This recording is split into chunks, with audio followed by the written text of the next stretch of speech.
Bismillahirrahmanirrahim. Perkenankan kami berbagi tata cara sholat tahajud. Ibadah di waktu malam adalah ibadah yang paling tepat untuk membangun kekuatan mental manusia. Allah berfirman, Inna nasyi'atal laili hiya asyaddu wata'aw wa aqwamu qila. Sesungguhnya bangun di waktu malam adalah lebih tepat untuk khusyuk dan bacaan di waktu itu lebih berkesan. Quran Surat Al-Muzammil ayat 6. Karena itulah, sejak masa silam para orang soleh memiliki kebiasaan bermunajat kepada Allah di malam hari. Nabi SAW bersabda, Alaikum biqiyamil lail, fa innahu da'bus salihina qablakum. Lakukanlah qiyamul lail, karena ini kebiasaan orang-orang soleh sebelum kalian. Hadis riwayat Tirmidzi dan dihasankan Al-Albani. Nabi SAW bahkan menyebut sholat tahajud sebagai sholat yang paling afdol setelah sholat wajib. Beliau SAW bersabda, Afdolus sholati ba'dal faridati sholatul lail. Sholat yang paling afdol setelah sholat wajib adalah sholat malam. Hadis riwayat Muslim. Allah juga perintahkan Nabi-Nya SAW untuk melaksanakan sholat tahajud sebagai tambahan kewajiban untuk beliau. Wa minal laili fatahajjad bihi nafilatan lak asa ay yab'atsaka rabbuka maqaman mahmuda. Pada sebahagian malam hari, bersembahyang tahajudlah kamu sebagai suatu ibadah tambahan bagimu. Mudah-mudahan Tuhanmu mengangkat kamu ke tempat yang terpuji. Quran Surat Al-Isra ayat 79. Ini semua menunjukkan sholat tahajud dan sholat malam adalah sholat yang istimewa dalam Islam. Waktu sholat malam. Waktu sholat malam adalah antara setelah Isya sampai subuh. Sholat malam atau qiyamul lail boleh dikerjakan di awal malam, pertengahan malam, atau akhir malam. Ini semua pernah dilakukan oleh Rasulullah SAW. Sahabat Anas bin Malik yang pernah menjadi pembantu Nabi SAW menceritakan, Ma kunna nasya'u an nara Rasulullah sallallahu alaihi wasallam fil laili musalliyan illa ra'ainahu. Setiap kami bangun agar ingin melihat Rasulullah sallallahu alaihi wasallam salat malam, pasti kami bisa melihat beliau salat. Hadis riwayat Bukhari dan An-Nasai. Artinya, kami bisa menjumpai salat malam yang dilakukan Nabi sallallahu alaihi wasallam, terkadang di awal malam, di pertengahan malam, dan terkadang di akhir malam. Dan waktu yang paling utama untuk sholat malam adalah di akhir malam. Karena ini adalah waktu mustajab untuk berdoa. Dari Abu Hurairah, Rasulullah SAW bersabda, Rabb kami tabaraka wa ta'ala akan turun setiap malam ke langit dunia ketika tersisa sepertiga malam terakhir. Lalu Allah berfirman, siapa yang memanjatkan doa padaku, maka aku akan mengabulkannya. Siapa yang memohon kepadaku, maka aku akan memberinya. Siapa yang meminta ampun kepadaku, aku akan mengampuninya. Hadis riwayat Bukhari dan Muslim. Jika seusai tahajud masih ada waktu sisa, dianjurkan untuk tidur sejenak sebelum subuh, agar tidak mengantuk ketika sholat subuh. Aisyah pernah ditanya mengenai sholat malam yang dilakukan oleh Nabi SAW. Kata Aisyah, Kana yanamu awwalahu wa yaqumu akhirahu fayusalli thumma yarji'u ila firashihi fa idza addana al-muaddinu wataba fa in kana bihi hajatun ightasala wa illa tawadda'a wa kharaja. Nabi SAW biasa tidur di awal malam, lalu beliau bangun di akhir malam, kemudian beliau melaksanakan sholat, lalu beliau kembali ke tempat tidurnya. Jika terdengar suara muadzin, barulah beliau bangun kembali. Jika beliau sempat melakukan hubungan, beliau mandi. Jika tidak, beliau berwudu lalu segera keluar ke masjid. Hadis riwayat Bukhari. Apakah sholat tahajud harus tidur dulu? Ada dua istilah umum untuk menyebut kegiatan ibadah di malam hari. Yang pertama, qiyamul lail. Yang kedua, tahajud. Dalam ensiklopedia fikih dinyatakan, qiyamul lail lebih umum daripada tahajud. Karena qiyamul lail mencakup semua kegiatan ibadah di malam hari, baik berupa sholat, membaca Al-Quran, belajar mengkaji ilmu agama, atau zikir. Sementara tahajud hanya khusus untuk ibadah berupa sholat. Sementara ibadah lainnya selain sholat tidak disebut tahajud. Karena itulah, sebagian ulama berpendapat untuk bisa disebut sebagai tahajud harus tidur dulu.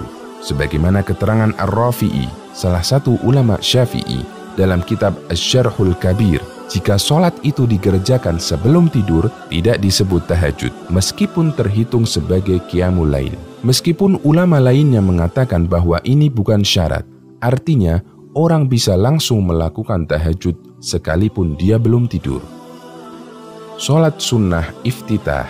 Bagi yang bangun dari tidur untuk tahajud, disunnahkan sebelum sholat malam agar dibuka dengan 2 rakaat ringan terlebih dahulu. Aisyah radhiyallahu anha menceritakan, "Kana Rasulullah sallallahu alaihi wasallam idza qama minal laili liyusalliya iftataha salatahu bi raka'ataini khafifataini." Rasulullah sallallahu alaihi wasallam jika hendak melaksanakan sholat malam, beliau buka terlebih dahulu dengan melaksanakan sholat 2 rakaat yang ringan. Hadis riwayat Muslim. Jumlah rakaat sholat tahajud. Nabi SAW terbiasa mengerjakan sholat malam tidak lebih dari 11 atau 13 rakaat. Aisyah menceritakan, "Makana yazidu fi Ramadhana wala ghairihi ala 11 rakaatan." Rasulullah SAW tidak pernah menambah sholat malam di bulan Ramadan dan bulan lainnya lebih dari 11 rakaat. Hadis riwayat Bukhari dan Muslim. Kemudian dalam hadis lain dari Ibnu Abbas radhiyallahu anhuma, beliau menceritakan, "Kana sholatun Nabi sallallahu alaihi wasallam 13 rakaatan yakni bil-lail." Nabi sallallahu alaihi wasallam biasa melaksanakan sholat malam 13 rakaat. Hadis riwayat Bukhari dan Muslim. Bolehkah mengerjakan sholat malam lebih dari 11 rakaat? Jumlah rakaat sholat malam seperti yang dilakukan Nabi Shallallahu Alaihi Wasallam bukanlah pembatasan. Seseorang boleh melakukan sholat malam kurang dari 11 rakaat, sebagaimana dia juga boleh mengerjakannya lebih dari 11 rakaat. Al-Qadhi Iyad mengatakan, tidak ada khilaf bahwa tidak ada batasan jumlah rakaat dalam sholat malam.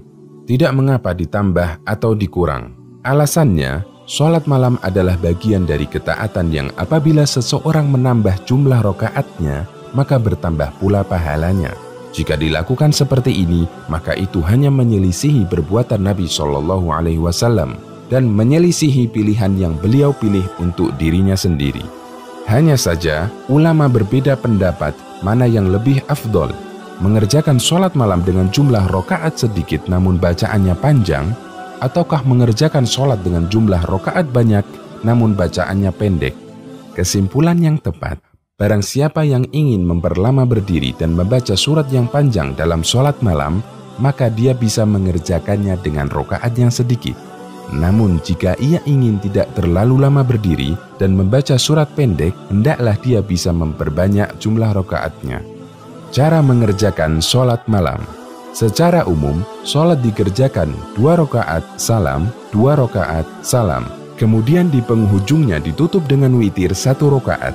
Ibnu Umar radhiyallahu anhuma pernah menceritakan, ada seseorang yang bertanya kepada Nabi Shallallahu Alaihi Wasallam tentang tata cara sholat malam. Kemudian Nabi Shallallahu Alaihi Wasallam menjelaskan, "Sholatul laili mathna mathna, fa idza khasya ahadukumus subha shalla raka'atan wahidatan tutiru lahu ma qad shalla." Sholat malam itu 2 rakaat, 2 rakaat. Jika salah seorang di antara kalian takut masuk waktu subuh, maka kerjakanlah 1 rakaat dan itu berarti kalian menutup sholat tadi dengan witir.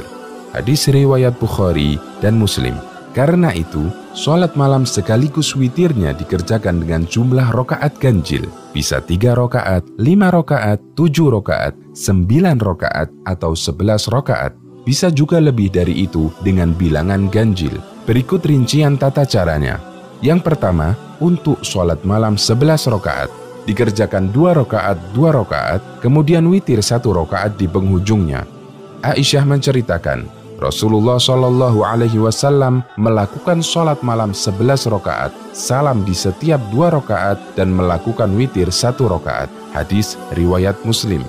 Yang kedua, untuk sholat malam 9 rakaat. dikerjakan 8 rakaat sekaligus, kemudian duduk tasyahud awal dan langsung berdiri ke rakaat ke-9, dan duduk di tasyahud akhir lalu salam. Aisyah menceritakan, kami dahulu biasa menyiapkan siwak dan air wudhu untuk Rasulullah SAW. Kemudian Allah bangunkan beliau di malam hari. Beliau langsung bersiwak kemudian berwudu. Lalu beliau mengerjakan sholat malam 9 rakaat, tidak duduk kecuali pada rakaat yang ke-8. Lalu membaca tasyahud, kemudian bangkit dan tidak salam. Beliau berdiri ke rakaat 9, kemudian duduk tahiyat akhir. Membaca tasyahud, lalu salam dengan suara yang didengar oleh kami. Kemudian beliau melakukan sholat lagi 2 rakaat dengan posisi duduk. Hadis riwayat Muslim. Yang ketiga, untuk sholat 7 rakaat. Dikerjakan 7 rakaat sekaligus tanpa tasyahud awal dan hanya duduk di tasyahud akhir. Aisyah radhiyallahu anha menceritakan cara sholat malam yang dikerjakan Nabi SAW. Ketika Nabi SAW sudah berusia lanjut dan sudah mulai gemuk, beliau melakukan witir 7 rakaat, tidak duduk kecuali di akhir sholat. Hadis riwayat Muslim. Bisa juga duduk tasyahud awal di rakaat ke-6, kemudian bangkit lagi ke rakaat ke-7, lalu salam, sebagaimana yang diceritakan oleh Aisyah radhiyallahu anha dalam hadis sahih yang diriwayatkan Ibnu Hibban. Yang keempat, untuk sholat 5 rakaat. Dikerjakan 5 rakaat sekaligus dan hanya duduk di tasyahud akhir. Dari Abu Ayyub radhiyallahu anhu, Nabi SAW bersabda, siapa yang ingin mengerjakan witir 5 rakaat, silahkan. Siapa yang hendak witir 3 rakaat, silahkan. Hadis riwayat Abu Dawud. Dan Aisyah pernah menceritakan bahwa Nabi SAW pernah melakukan witir 5 rakaat sekaligus dengan hanya duduk tasyahud akhir. Hadis riwayat Muslim. Yang kelima, untuk sholat 3 rakaat. Dikerjakan dengan cara yang tidak mirip dengan sholat maghrib. Bisa dengan 3 rakaat sekaligus atau 2 rakaat salam kemudian sholat 1 rakaat. Ibnu Umar radhiyallahu anhuma menceritakan witir Nabi SAW yang 3 rakaat. Nabi SAW memisahkan antara rakaat genap dan rakaat ganjil dengan salam yang beliau keraskan agar kita dengar. Hadis riwayat Ahmad, Ibnu Hibban dan dinilai kuat oleh Ibnu Hajar. Bisa juga dengan dikerjakan 3 rakaat sekaligus. Sebagaimana dinyatakan dalam hadis dari Abu Ayyub radhiyallahu anhu, Nabi SAW bersabda, siapa yang hendak witir 3 rakaat, silahkan. Hadis riwayat Abu Dawud. Qadha sholat tahajud karena udzur. Bagi orang yang tidak melaksanakan sholat tahajud karena udzur seperti ketiduran atau sakit, boleh mengqadhanya di siang hari sebelum zuhur. Aisyah radhiyallahu anha menceritakan, apabila Rasulullah SAW tidak sempat sholat malam karena sakit atau udzur lainnya, beliau mengqadhanya di siang hari dengan mengerjakan 12 rakaat. Hadis riwayat Muslim. Karena Nabi SAW terbiasa sholat 11 rakaat, beliau melakukan qadha di waktu duha sebanyak 12 rakaat. Demikian, semoga Allah memudahkan kita untuk mengamalkannya secara istiqomah.